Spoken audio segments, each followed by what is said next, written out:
What is going on, people of Earth? My name is Chilly Dilly, back at you with another chill-ass story time, and do I have a pretty interesting one for you today.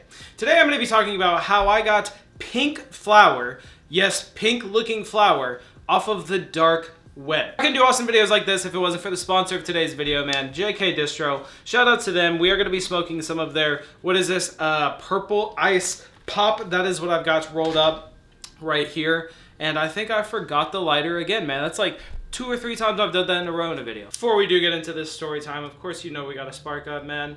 And yeah, this is definitely an interesting one. We're going to be taking it back to like 2017. And I did only do this a couple times, so I'm not some kind of fucking pro at this or something, you know what I mean? Like, really, I got lucky. Cheers.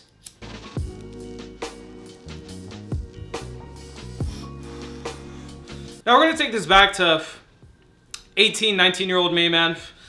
Me and a homie, T-God, I've talked about him in some of the other Storytime videos. He somehow knew a way, which, I mean, obviously this was actually a popular thing back in the day, that I just thought kind of was a scam. I think it's like Silk Road or something like that, right? Anyways, the dark web. Yeah, from my understanding, right? Because, of course, I had help doing this.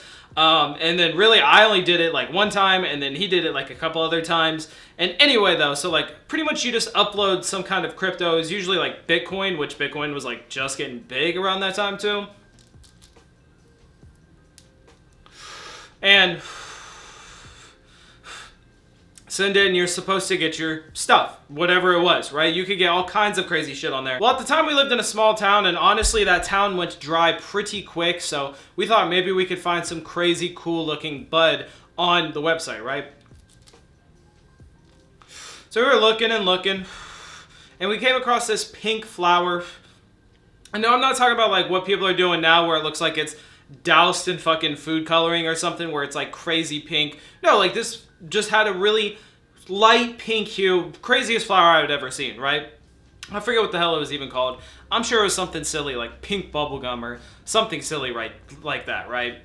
Anyway, so we order this. I can't remember how much it was. I do remember it being a little pricey. It could have been like a $200 zip or even higher, which, I mean, once again, this is like a gamble of even if you're going to get it, it could be a scam, whatever, right?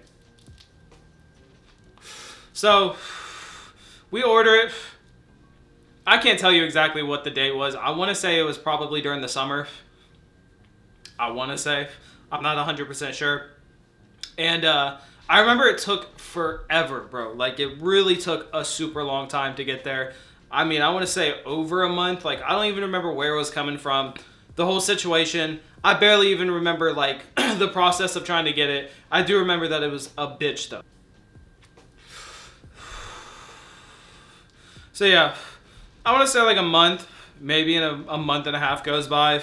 Still going through a drought, which I don't even know why I thought at the time that an ounce was going to be so much. Cause, you know, I'm like so hyped for this. Finally, the package arrives, and you know what? It is exactly what it said it was. It was some pink fucking flour. Now, I'll try to find a picture of what it looked like, just because, once again, I don't want you guys to get the idea or something that, like, it was this crazy pink flour. Like, it was definitely red that turned more pink, and, I remember the flower looked beautiful, was amazing. Like, I remember T-God was like, oh, bro, we need to fucking trap this or whatever for X amount. I'm like, nah, fuck that. We are smoking this shit. So, indeed, we did smoke this pink flower. And, well, no, I don't remember it exactly having some crazy, amazing flavor or something like that. Like, it wasn't, like, sprayed in terps because I don't even think people were doing that. If it was sprayed in something, it probably would have been something bad.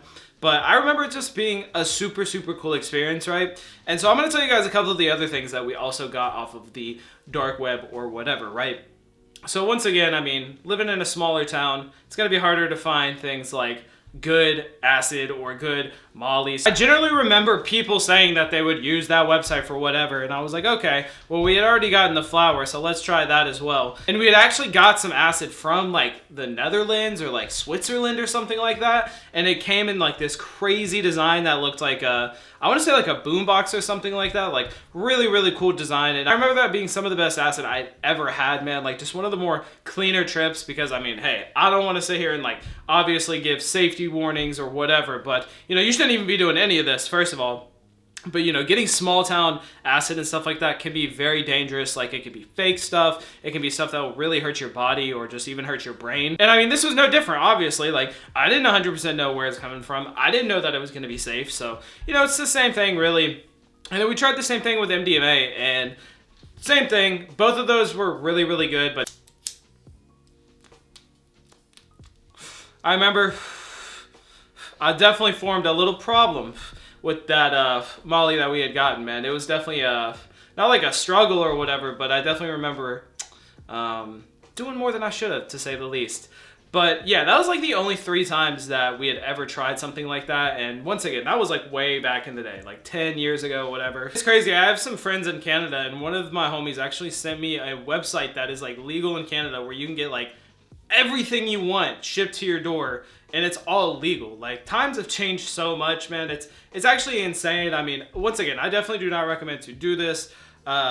We got pretty lucky. I've heard many other people talk about that they would get scammed, that they would just get fake product. Like, some people had gotten shit that got laced. So, I mean, there's always something bad could happen, right? But for the most part, the flower one, I was like, okay, it's just flour. But the other 2, I was definitely a lot more worried. But that's definitely still some of the most beautiful flower I'd ever seen in my entire life. I really, really wish I could remember like the strain name, and I wish I had taken a picture, man. I'm the worst about taking photos and stuff like that. That's why I don't post on Instagram and stuff like that. Like, I do not take photos, man.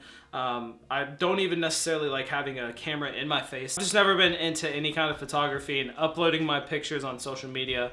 I'm way more into videography, but yeah, man, that's gonna be the end of this story on how I definitely just dipped my toes in the dark web. And yeah, hope you guys enjoy the story time.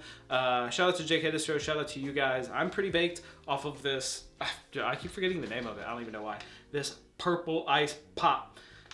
Pretty fire in my opinion. Like, I don't usually like a more subtle grape kind of taste, but it actually does have a pretty good taste, even though it's subtly grape. It's not like over, which obviously that would be kind of worrisome when it comes to flour. But anyway, man, if you guys enjoy the End Bump, you can send your own to chillydillyendbumps@gmail.com. Much love.